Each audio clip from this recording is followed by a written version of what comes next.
All right, so the high camp, it's at 26,000 feet, 8,000 meters, also known as the death zone.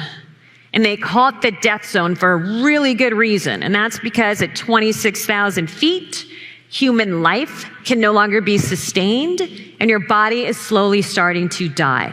At this elevation, you have to take about 5 to 10 breaths for every step. So think about what that would be like to take 5 to 10 breaths just to catch your breath enough to take one step. Well, it looks kind of like this. You take a step and then you do this.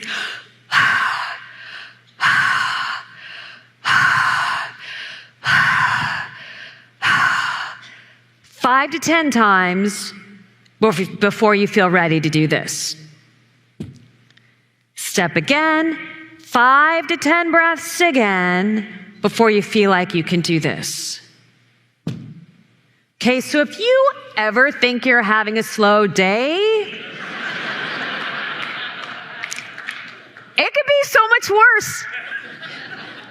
All right, so get up to the high camp in the afternoon. We lay down for a couple of hours to rest our bones and our muscles. And at 10:30 at night, we get out of our tent to start heading to the summit. So 10:30, pitch dark, freezing cold. You wear a headlamp on your forehead so you can see down the trail.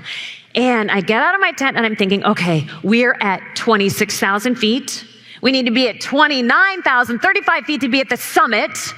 Okay, that's more than 3,000 vertical feet alone we need to cover, not to mention all the horizontal distance.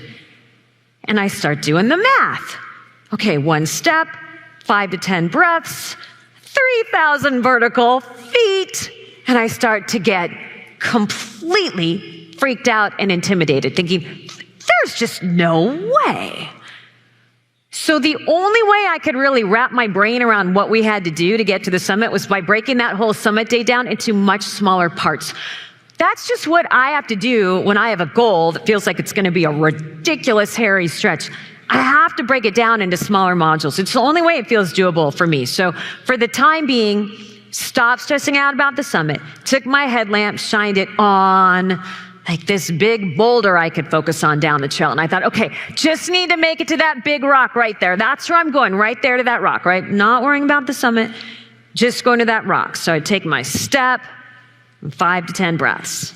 Step again, 5 to 10 breaths. Before I knew it, made it to that big rock. Did the same thing again once I got to the rock. Took my headlamp, shined it on a big chunk of ice, just anything that looked like it wasn't that far away. All right, just going to that big chunk of ice, I can get there, right? So step, 5 to 10 breaths. So every time I think to myself again, I don't know about this. I don't know if I'm going to be good enough. I don't know if I'm going to be fast enough. I don't know if I was built for this. Hang on. I think, okay, well, wait a minute, because I did make it to this landmark. So since I made it to this one, maybe I can make it to that one. All right, now that I'm at this one, maybe I can make it to just one more. All right, now that I'm here, maybe just one more. Well, we climbed through the whole entire night that way.